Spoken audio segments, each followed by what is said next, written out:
Que la grâce du Seigneur Jésus-Christ, l'amour de Dieu et la communion du Saint-Esprit soient avec vous tous. Amen. Le texte pour notre méditation est la lecture de l'Évangile de Marc, les versets 1 à 6. Jésus partit de là et se rendit dans sa patrie. Ses disciples le suivirent. Le jour du sabbat, il se mit à enseigner dans la synagogue. Beaucoup de gens l'entendirent. Ils étaient étonnés et disaient « D'où cela lui vient-il? Quelle est cette sagesse qui lui a été donnée? Et comment de tels miracles se font-ils par son intermédiaire? N'est-il pas le charpentier, le fils de Marie, le frère de Jacques, de Joseph, de Jude et de Simon? Et ses sœurs ne sont-elles pas ici parmi nous? » Et il représentait un obstacle pour eux. Mais Jésus leur dit, un prophète n'est méprisé que dans sa patrie, parmi ses parents et dans sa famille. Il ne put faire là aucun miracle, si ce n'est qu'il guérit quelques malades en posant les mains sur eux. Et il s'étonnait de leur incrédulité. Voici la parole du Seigneur. Veuillez vous asseoir.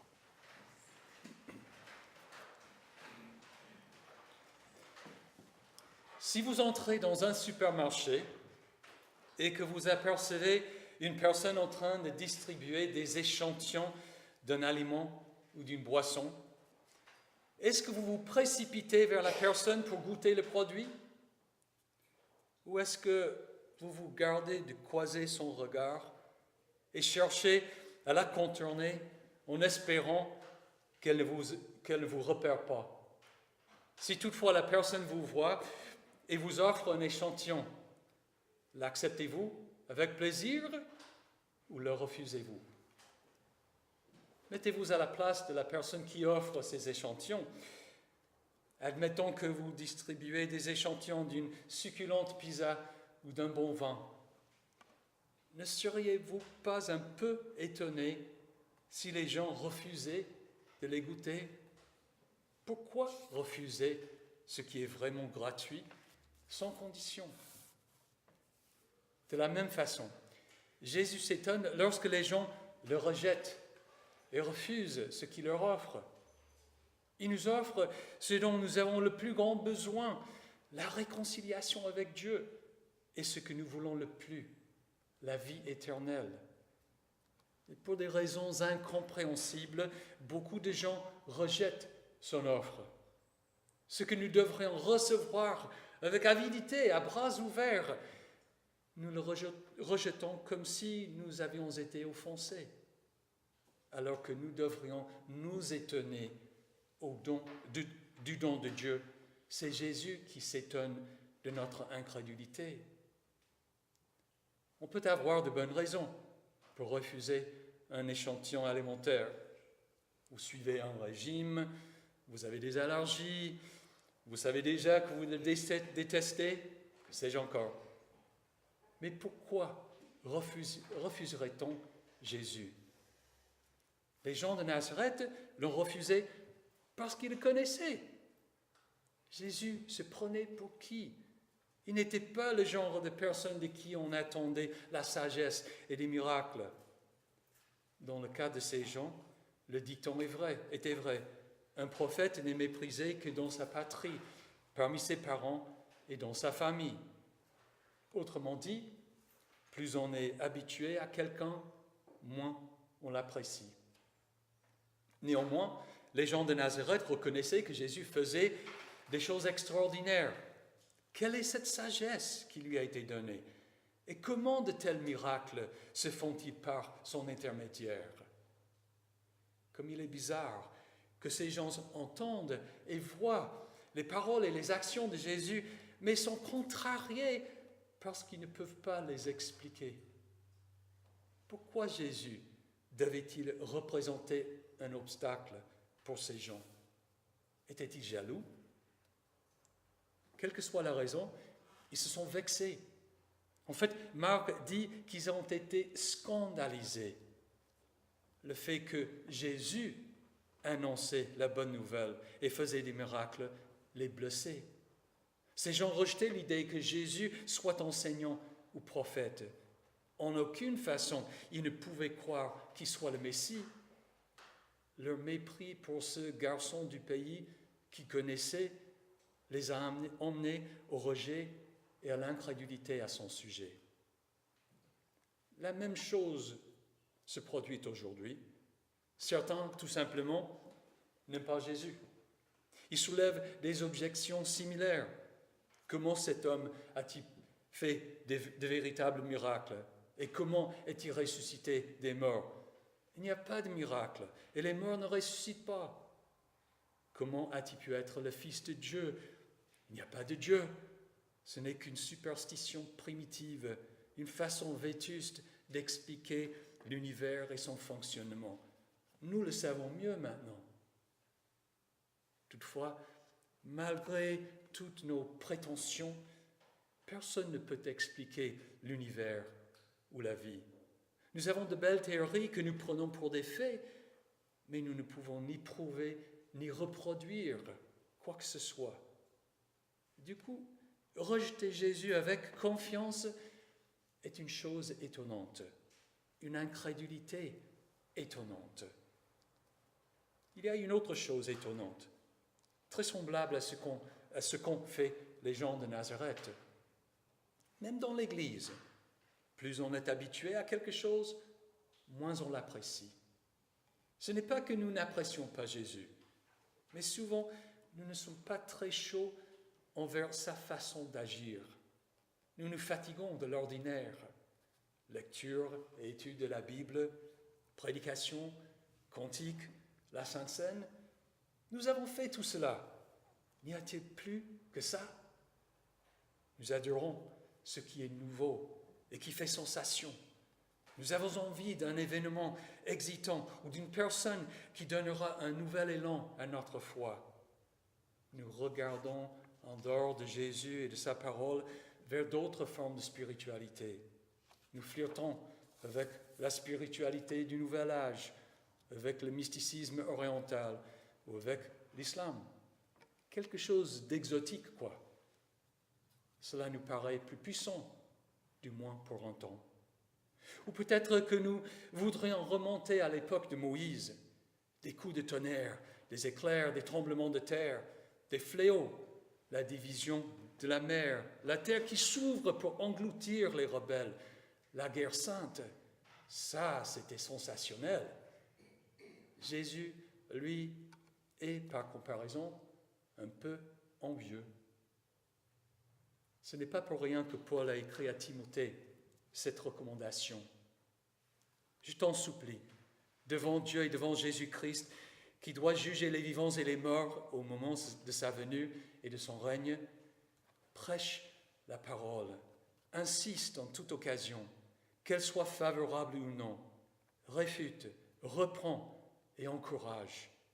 Fais tout cela avec une pleine patience et un entier souci d'instruire. En effet, un temps viendra où les hommes ne supporteront pas la saine doctrine. Au contraire, ayant la démangeaison d'entendre des choses agréables, ils se donneront une foule d'enseignants conformes à leurs propres désirs. Ils détourneront l'oreille de la vérité et se tourneront vers les fables.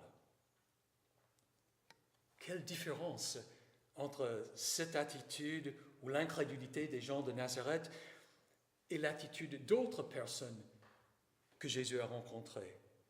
La femme qui avait souffert d'une hémorragie pendant 12 ans ne se souciait pas de son village natal ou de ses parents. Tout ce qui comptait pour elle était le fait que Jésus avait le pouvoir de la guérir. Elle avait confiance dans le fait qu'elle pourrait être guérie seulement en touchant les vêtements de Jésus, sans qu'il lui dise un seul mot. Ça, c'est une foi étonnante. Ou prenons l'exemple de l'officier romain, un étranger qui a demandé à Jésus de guérir son serviteur. Jésus a accepté, a dit qu'il irait chez l'officier. Mais celui-ci a répondu en disant qu'il n'était pas digne que Jésus aille chez lui. En fait, Jésus n'avait pas besoin d'y aller. Il pouvait tout simplement donner l'ordre et son serviteur serait guéri. Matthieu dit, Après l'avoir entendu, Jésus fut dans l'admiration et il dit à ceux qui le suivaient, « Je vous le dis en vérité, même en Israël, je n'ai pas trouvé une aussi grande foi. » Les gens de Nazareth avaient vu et entendu parler de telles choses. Et pourtant, ils ont été scandalisés parce qu'ils connaissaient Jésus. Ce n'est donc pas surprenant que Jésus s'est étonné de leur incrédulité. Et si la façon dont Dieu agit parmi nous nous ennuie, sa parole, les sacrements, la prière, parce que ces moyens sont trop ordinaires, Jésus ne va-t-il pas s'étonner de nous? Le scandale à Nazareth a eu des conséquences.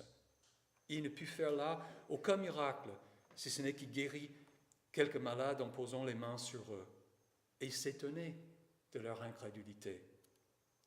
Jésus ne pouvait guère faire de miracles parce que les gens ne le permettaient pas. Jésus représentait un obstacle pour eux. Ils l'ont critiqué, ils l'ont rejeté, ils n'ont pas demandé son aide. Alors, ils n'ont rien reçu. Jésus voulait bien faire des miracles à Nazareth, comme ailleurs, mais les gens ne le voulaient pas. Ils ont perdu le don de Dieu parce qu'ils n'appréciaient pas son emballage. Jésus s'en est étonné. Plus tard, Jacques, un des frères de Jésus, reproche une négligence et un abus de la prière à certains croyants. Il dit, « Vous ne possédez pas parce que vous ne demandez pas. Quand vous demandez, vous ne recevez pas parce que vous demandez mal, dans le but de satisfaire vos passions. » L'apôtre Paul a dû reprendre les Corinthiens pour leur abus du repas du Seigneur, ce qui leur a attiré la discipline de Dieu au lieu de sa bénédiction. Toujours aujourd'hui, certains chrétiens estiment peu la parole de Dieu et ses sacrements, ce que nous appelons les moyens de grâce. On les néglige et ainsi perdons les bénédictions que Dieu nous donne par ces moyens. Est-ce cohérent? Refuser un échantillon de pizza ou de vin est une chose. Négliger le pardon des péchés, la réconciliation et le don de l'Esprit est une autre chose. Jésus s'étonnait de l'incrédulité des gens de Nazareth. Ce n'était pas une question de quantité, comme si les gens n'avaient pas assez de foi pour que Jésus agisse parmi eux. Certains chrétiens ont l'habitude de penser dans ce sens, que si Dieu n'a pas exaucé votre prière, c'est parce que vous n'avez pas assez de foi. Il vous faut en générer plus. Mais ce n'était pas le cas à Nazareth, ni ailleurs. Le problème était que ces gens n'avaient pas de foi du tout en Jésus. Ils ne lui faisaient pas confiance. Au contraire, Jésus les scandalisait. De la même façon, beaucoup aujourd'hui sont fatigués de Jésus tout court ou de sa simple Église et les abandonnent. Ils ont été, en effet, scandalisés. Peut-être que vous ressentez dans tout ce que je viens de dire une charge lourde et négative. Que faire alors? Enlevons nos préoccupations de forme et focalisons-nous sur ce que Jésus nous offre. Il nous offre tout un éventail de bénédictions, une nouvelle existence dans le temps et dans l'éternité. Nous pouvons dire tout court qu'il nous rapproche de Dieu. Jésus a parlé aux gens de Nazareth comme un prophète. Un prophète est une personne par qui Dieu s'adresse à nous, son porte-parole. Jésus a été l'ultime prophète, car il est la véritable parole de Dieu qui s'est fait homme. Il nous dit alors la vérité, car Dieu ne peut pas mentir. Et que dit-il? Qu'il nous a réconciliés avec Dieu en nous pardonnant toutes nos fautes, passées, présentes et futures.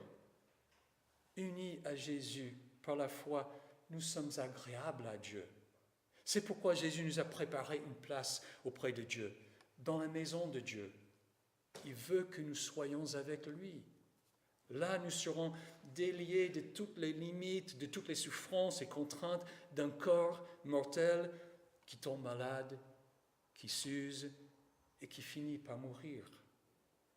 Au ciel, nous serons libérés d'un esprit déréglé par le péché, qui a peur de Dieu et qui conçoit de mauvaises pensées. Au temps actuel, Jésus nous donne son esprit pour nous conduire et pour nous fortifier, pour nous enseigner toute la vérité, pour que nous ne vivions pas dans un monde imaginaire ou dans un monde fondé sur les mensonges de Satan. Jésus nous offre tout cela, et beaucoup plus encore, par des moyens simples et accessibles à tous, par sa parole, ses sacrements et la prière. Ce sont des choses toujours devant nous, ici, dans la simple Église. Vous n'avez pas besoin de faire un pèlerinage à Jérusalem. Vous ne devez pas prendre une position inconfortable, la maintenir pendant des heures et vider votre esprit de toute pensée. Tout ce que vous avez à faire est d'écouter, de demander, d'ouvrir la bouche pour recevoir du pain et du vin, de pencher votre tête au-dessus d'un bassin d'eau. Rien de plus simple, rien de plus étonnamment simple. C'est pourquoi il est étonnant que quelqu'un rejette tout cela. Je termine par une histoire que vous connaissez sans doute.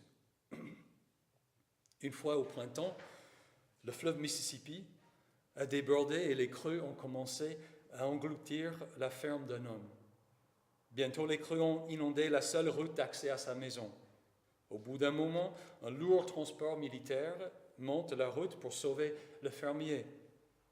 Il a sincèrement remercié les soldats de leur souci, mais a refusé leur aide en disant « Je reste ici, j'ai la foi que Dieu me sauvera ».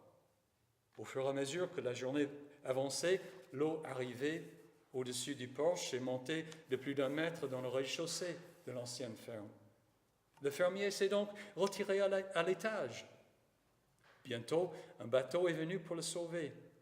Mais de nouveau, il les a repoussés en attendant que Dieu le sauve. L'eau continuait à monter et, au crépuscule, le fermier devait grimper sur le toit. Alors que l'eau atteignait presque le sommet du toit et que le soleil allait se coucher, le fermier entendit le son d'un hélicoptère.